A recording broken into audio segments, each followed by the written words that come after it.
नमस्कार दोस्तों, स्वागत है आप सभी का हमारे चैनल एवरीथिंग विद दर्शना में। तो आज की इस वीडियो में हम लोग कुछ ऐसे इंपॉर्टेंट क्वेश्चंस को डिस्कशन करेंगे जो कि हर एक बार एग्ज़ाम्स में पूछे जाते हैं। अगर आप मेडिकल की तैयारी कर रहे हैं, मेडिकल में ट्रेनिंग ले चुके हैं, और अगर आप एमबीबीएस के या फिर नर्सिंग के या फिर पैरामेडिकल में ओटी, एनेस्थीसिया, ईटीसीटी या फिर अदर डिपार्टमेंट्स के स्टूडेंट्स हैं, तो आपको ये सारे क्वेश्चंस बहुत ज़्यादा ही हेल्प करेंगे कॉम्पिटिटिव एग्ज़ाम में। अगर आप गवर्नमेंट वैकेंसी निकली है और उसके लिए कंपटीशन दे रहे हैं, तो उसके लिए आपको ये सारे क्वेश्चंस तैयार होने चाहिए।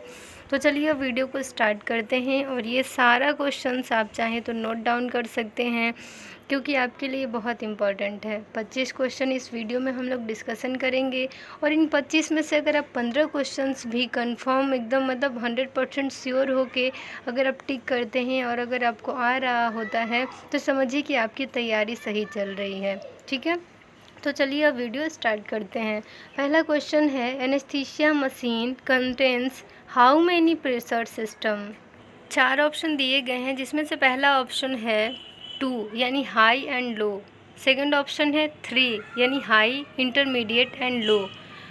थर्ड ऑप्शन है 4 high, intermediate, low and very low. Fourth option है 1 यानी कि हाई। तो इसमें जो हमारा बी ऑप्शन है वो राइट आंसर है। जो मोस्ट कॉमन हमारा है वो है हाई, इंटरमीडिएट एंड लो। कहीं पे आपको ये भी मिलेगा कि high, intermediate, low and very low, लेकिन आपको जो है एकदम जो एग्जैक्ट है, सही है जो, वो है बी ऑप्शन यानी कि 3, यानी 3 प्रेशर सिस्टम होते हैं, हाई, इंटरमीडिएट और लो। अब इसके बाद नेक्स्ट हमारा है, Magill's breathing circuit is best suited for. Magill's breathing circuit को हम लोग मैपेल्सन ए सर्किट के नाम से भी जानते हैं, और इसमें 4 ऑप्शन दिए गए हैं। पहला स्पॉन्टेनियस वेंटिलेशन, दूसरा कंट्रोल्ड वेंटिलेशन, तीसरा स्पॉन्टेनियस एंड कंट्रोल्ड वेंटिलेशन यानी बोथ, और हमारा फोर्थ ऑप्शन है पीडियाट्रिक पेशेंट वेंटिलेशन। तो मैगिल्स ब्रीदिंग सर्किट जो है वो मेनली मैपेल्सन ए सर्किट है, और इसका यूज मेनली कब करते हैं, तो स्पॉन्टेनियस वेंटिलेशन के लिए। तो ये ऑप्शन राइट आंसर है। और मैपेल्सन डी सर्किट जो होता है, जो बेन सर्किट है, वो हमारा क्या है, कंट्रोल्ड वेंटिलेशन के लिए यूज किया जाता है।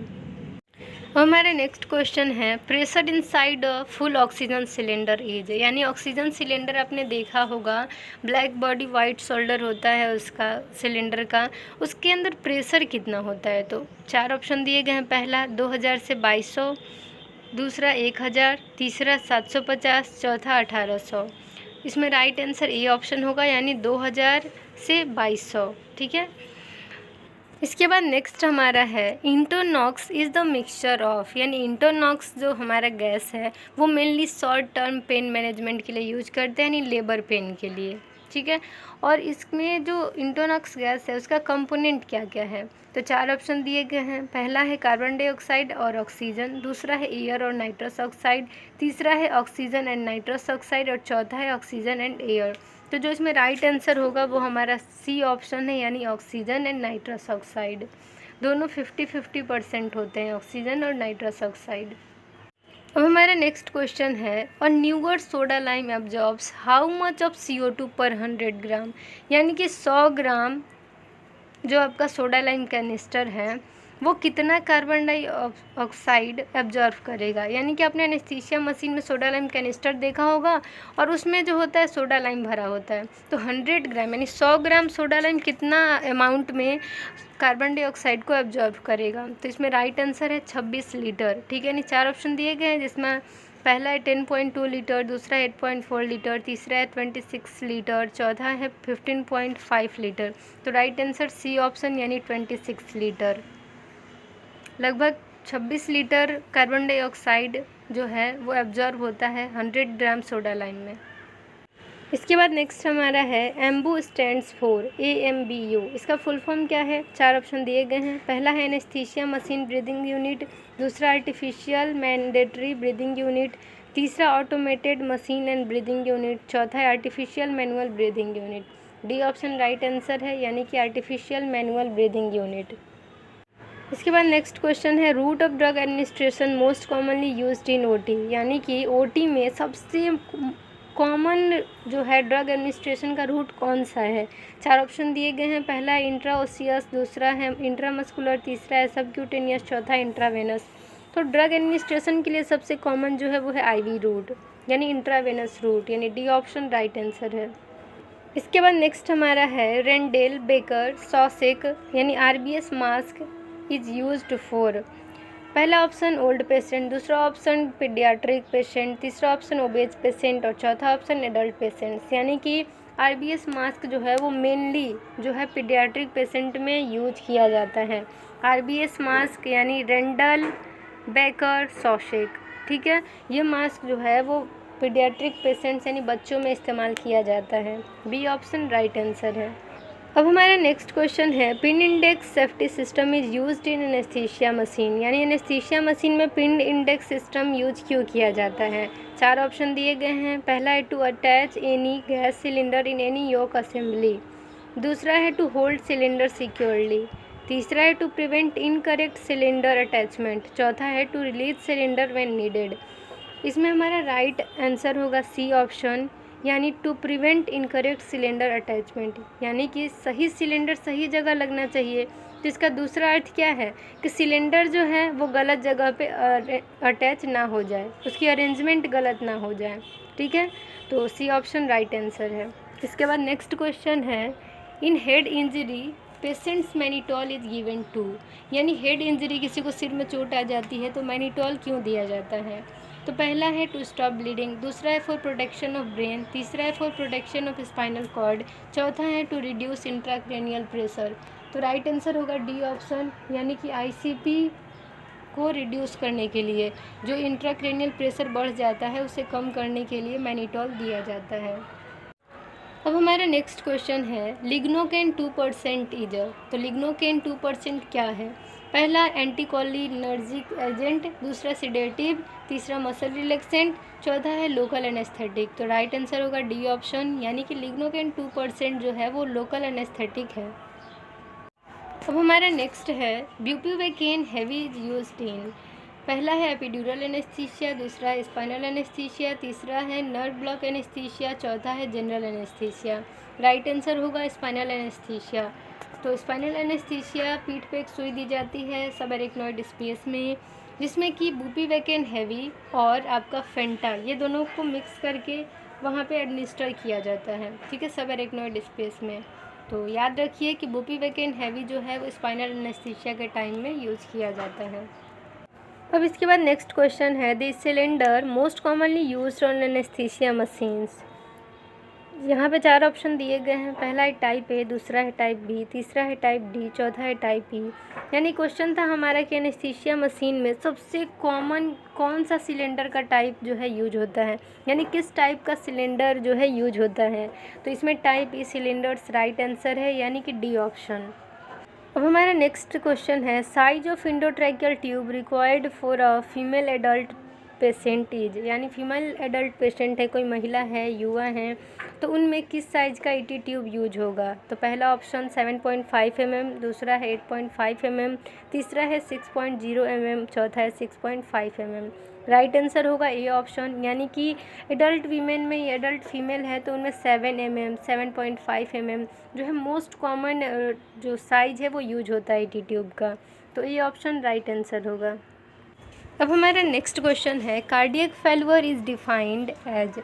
कार्डियक फेल्यूर की क्या परिभाषा होती है? 4 ऑप्शन दिए गए हैं। पहला है when heart is not beating very fast, दूसरा है when heart beat is very slow, तीसरा है व्हेन हार्ट स्टॉप्ड वर्किंग, चौथा है when heart is not able to maintain sufficient circulation in body. तो कार्डियक फेल्यूर का क्या होगा? डी ऑप्शन राइट आंसर यानी कि जब हार्ट सफिशिएंट अमाउंट में ब्लड पंप नहीं कर पाता है बॉडी में तब। तो डी ऑप्शन राइट आंसर है। अब हमारा नेक्स्ट क्वेश्चन है ऑटोक्लेविंग यानी steam sterilization is not good for, यानी ऑटोक्लेविंग से हम लोग बहुत अच्छे तरीके से स्टेरिलाइजेशन कर सकते हैं, बहुत सारे इक्विपमेंट से स्टेरिलाइज कर सकते हैं, बहुत सारे आइटम्स, लेकिन किस चीज़ को स्टरलाइज करना अच्छा नहीं होगा, ये बताना है।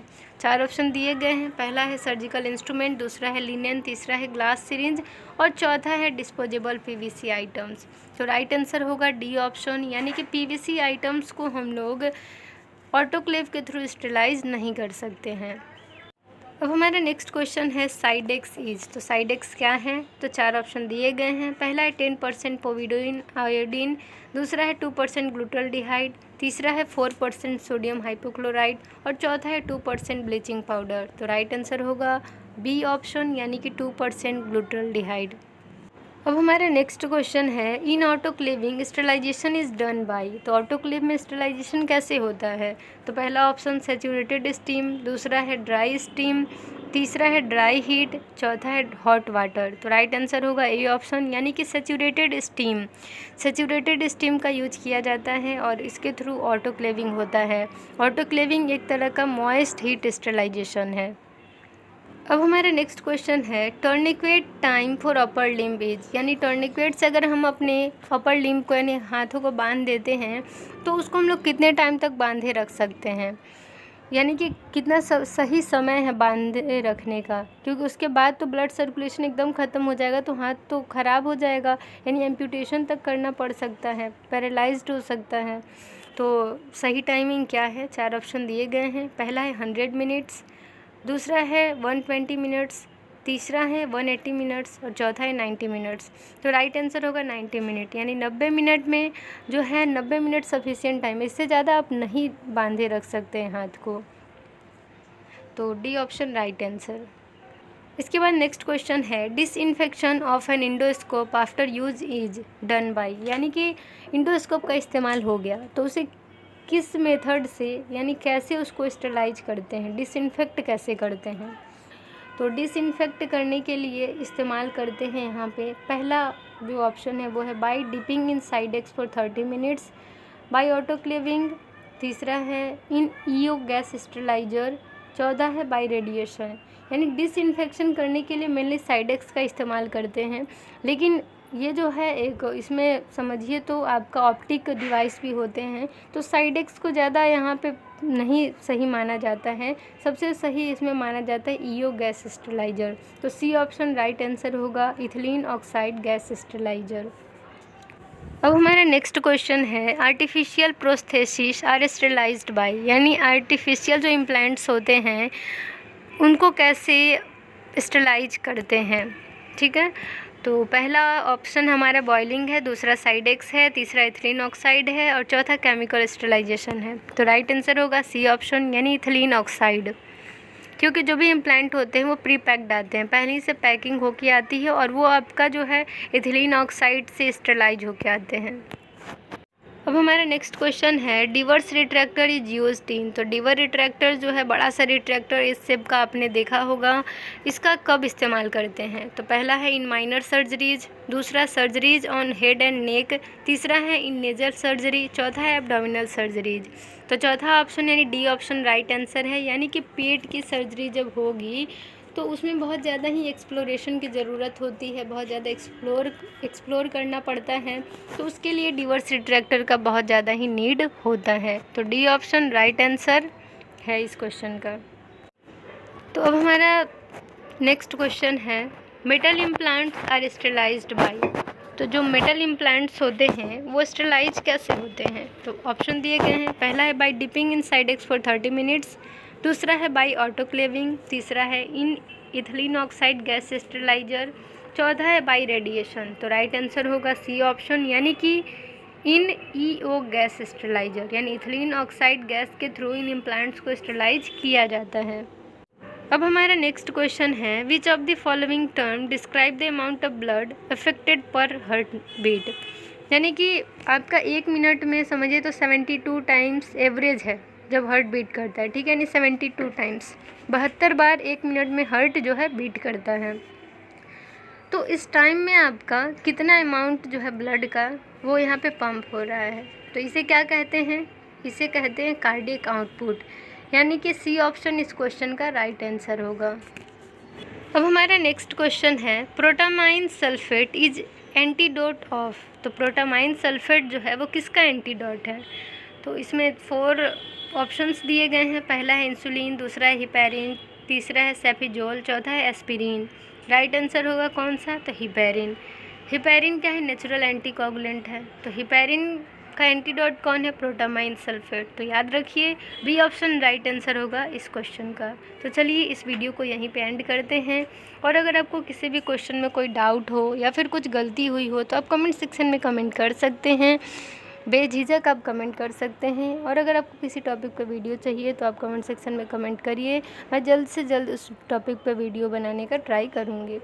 तो thank you for watching my video. अगर आप चैनल पर नए हैं तो चैनल को सब्सक्राइब कर दीजिए और बेल आइकन को प्रेस कर दीजिए ताकि आपको सारी लेटेस्ट वीडियो की अपडेट्स मिलती रहें।